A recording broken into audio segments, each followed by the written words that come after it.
அம்மா, என்ன கரூர் பிரச்சனை விக்ரமாதித்தன் கரை அந்த மாதிரி எல்லாம் இருக்கு. அது கரூர் துயரங்கிறது அந்த 41 குடும்பம் பாதிக்கப்பட்டு ஏதோ அவங்களுக்கு கொஞ்சம் ஆறுதல் படுத்த அரசாங்கம் அது இதெல்லாம் கூட உதவி செஞ்சாங்க. அந்த பாதிப்பை ஏற்படுத்தினவங்களும் நாங்க பொறுப்பு இல்லைன்னு சொல்லிக்கிட்டாலும் அவங்களும் ஏதோ ஒரு சின்ன ஆட்டுப்படுத்துறதுக்கு கொஞ்சம் பணம் எல்லாம் கொடுத்துருக்குறாங்க. அந்த 41 குடும்பங்கள் எனக்கு விஜயை பார்த்தா போதும் அப்படி இப்படின்னு பேட்டி கொடுத்துருந்தாலும் அந்த மக்கள் அந்த இறந்து போன இடத்துல விளக்கு பூ போடுறதுக்கு தினம் போயிட்டு இருக்கிறாங்களாம். ஆனா அந்த இடத்துல குடியிருக்கிற மக்கள் அவங்கள அதை செய்ய விட மாட்டேங்கிறாங்களாம். இந்து மத நம்பிக்கை பொதுவா அந்த இடத்துல விளக்கு போட்டா அந்த இடத்துல அவங்க வருவாங்க இருப்பாங்கிறது ஒரு நம்பிக்கை. என்ன அதனால இப்படி ஒரு வியாபாரம் பண்ற இடத்துல குடியிருக்கிற இடத்துல இந்த மாதிரி கொண்டு விடாதீங்கன்றாங்க. அவங்க ரொம்ப வருத்தத்தோடையும் ஒரு பாரத்தோடையும் போறாங்க. பெண்களா நடத்தின கடையெல்லாம் ஒன்றும் திறக்கலையாம். ஒரு டெய்லரமா அந்த இடத்துலயே குடியிருக்கிறவங்க கடை திறந்தாலும் தீபாவளிக்கெல்லாம் 12-1 மணி வரைக்கும் தச்சாலும் துணி தீராதான். இந்த தடவை 4-5 ஜாக்கெட்டே வரலையா. அந்த சின்ன சின்ன கடை வச்சிருக்கிற பெண்களுக்கு எல்லாம் அந்த குடும்பத்துக்கு அது எவ்வளவு உதவியா இருந்திருக்கும். அந்த முற்றாவே முடங்கிடுச்சுங்கிறாங்க. பேய் பயம், கடவுளை நம்புறவன் பேயும் தான் நம்புவோம். பேய் பயத்துல அந்த இடத்துல கடை திறக்கிறதுல 8 மணிக்கு மேல ஆள் நடமாட்டம் இல்ல, ஒரு சூனியம் அடைஞ்ச மாதிரி இருக்குதாமா அந்த இடம்.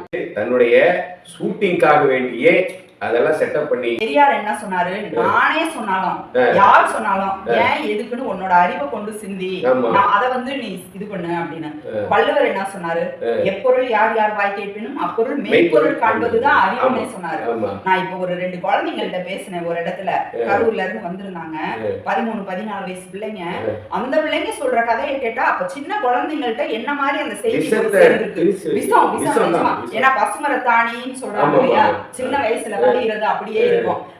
கத்தியில கீழ்ந்தாங்க, அது அடிச்சாங்க. இந்த 200 பேர் நின்னுட்டு யாரையும் போக விடல. நடுவுல ஒரு தப்புமே நடக்கல. அந்த செந்தில் பாலாஜி ஆம்புலன்ஸவே அவர் தான் கொண்டு வந்தாரு. அரசு மருத்துவமனைக்கு ஏன் கொண்டுட்டு போனாங்க, அங்கதான் நல்லா போனவங்களா இறந்துட்டாங்க. அதாவது இந்த வெளியில உழவுச்சு இல்லையா, அத மொத்தம் அந்த குழந்தைங்களே அததான் சொல்றாங்க. சரி, நான் கேட்டேன், எப்படிப்பா நீங்க அந்த வீடியோ எல்லாம் எடுத்து வச்சிருக்காங்க, வீடியோ எடுத்து வச்ச பாத்து இல்ல சொன்னாங்க, இல்ல சொன்னாங்க, எல்லாத்துக்குமே அதை சொன்னாங்க சொல்றாங்க. இவ்வளவு பெரிய பிரச்சனைக்கு அப்புறம் எப்படி அந்த வீடியோ இருந்தா வெளியே சொல்லாம இருப்பாங்க? அந்த கேள்வி அந்த பிள்ளைங்களுக்கு கேட்க தெரியல. இதேதான் சின்ன வயசுல இருந்தே பதிய வைக்கிறது. அதாவது ஒரு குழுவின் மேலாதிக்கத்திற்காக இவ்வளவு பொய்களையும் ஆண்டாண்டு காலமா சொல்லிட்டு வர்றான். இங்கேயே கட்டி விட்டுருக்கான் பயங்கரமா ஊடகங்கள்லாம் பத்திரிகைலாம். இதெல்லாம் இருக்கட்டும்ங்க.